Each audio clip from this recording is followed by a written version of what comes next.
And welcome to the stage, Taylor Garden.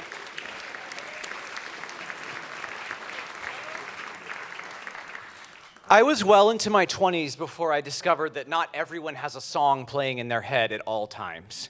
What is that like? I need you to understand that for me, whatever we are talking about, whatever is happening, there is always a soundtrack bursting right underneath, just waiting to pop forth. And if you don't hear it, it's because I have restrained myself. You're welcome. I'm going to tell you about a time I didn't restrain myself.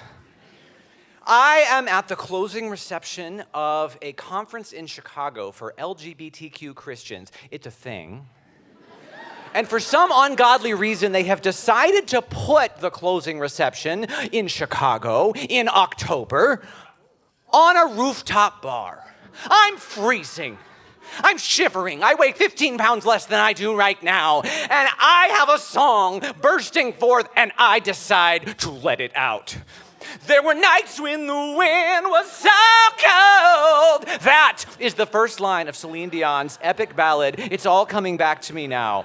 And let me tell you, if you are going to burst into a Celine Dion song in a public place, it helps to be surrounded by a bunch of gays. Because nary a second has gone by than I hear it.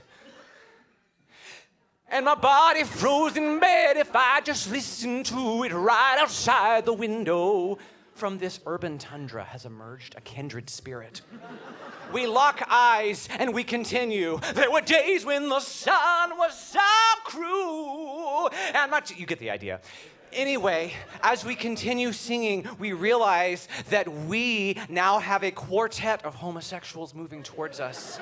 And they are joining in full-throated chorus. I am now in a musical. We finish the stanza. We haphazardly introduce ourselves. It transpires that we, like many people at this conference, are all newly out. We are a collection of 30-somethings who have never sown our wild oats before. And we decide that tonight is the time. We descend upon the gay bar scene of Chicago called Boys Town. There are lights, there are music, there are short shorts and mesh tops. We have never seen this before, and we decide we are taking life by the horns. We buy expensive drinks and we spill them on the floor. We take our shirts off. We dance in ways that our middle American mothers would not approve of. And then we hear it. Don't give up on your faith. Love comes to those who believe it. Celine has followed us to the club. And that's the way it is. We all join in. The next morning, we get brunch and we swear our lifelong bonds. We decide that if we are all still unattached as old gays, we will get a house in Palm Springs together, just like the Golden Girls, except they're in Florida. But that's not important. We're going to get our own house together, and we're going to give each other meds, and we're going to give each other pedicures, and we form a group text called Meds and Peds. We all part ways to our separate corners of the country, and a year passes. And I'm scrolling social media, and the algorithm informs my little gay heart of a pressing emergency.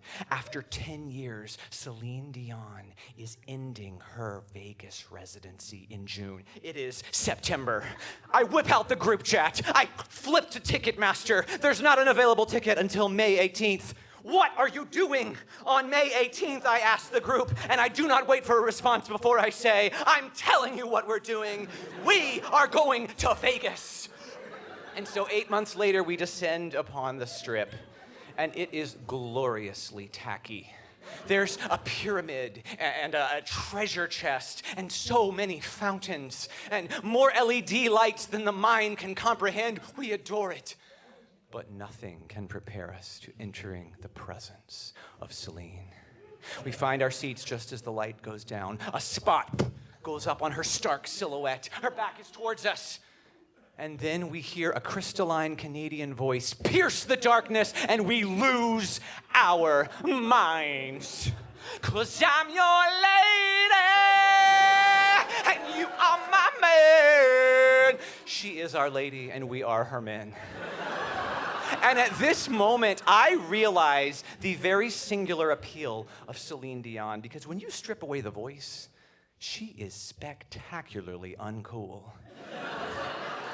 Her gestures are gawky. Her small talk is cringe. She cannot dance to save her life, and she does not care. We cannot dance to save our lives, and we do not care. And in her way, Celine Dion has said to us, you gays, shine your tacky LED light, because I am beautiful, and so are you. And she is right. We are beautiful.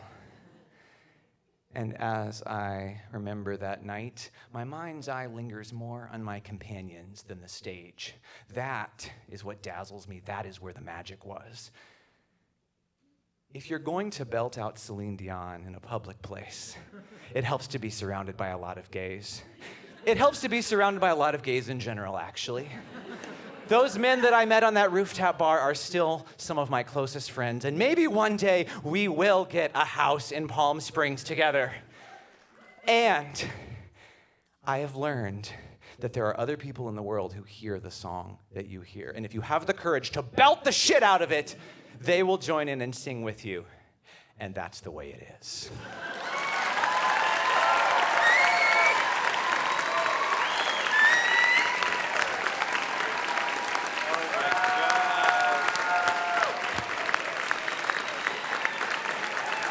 Oh my God. Give it up. Keep it going for Taylor Darden.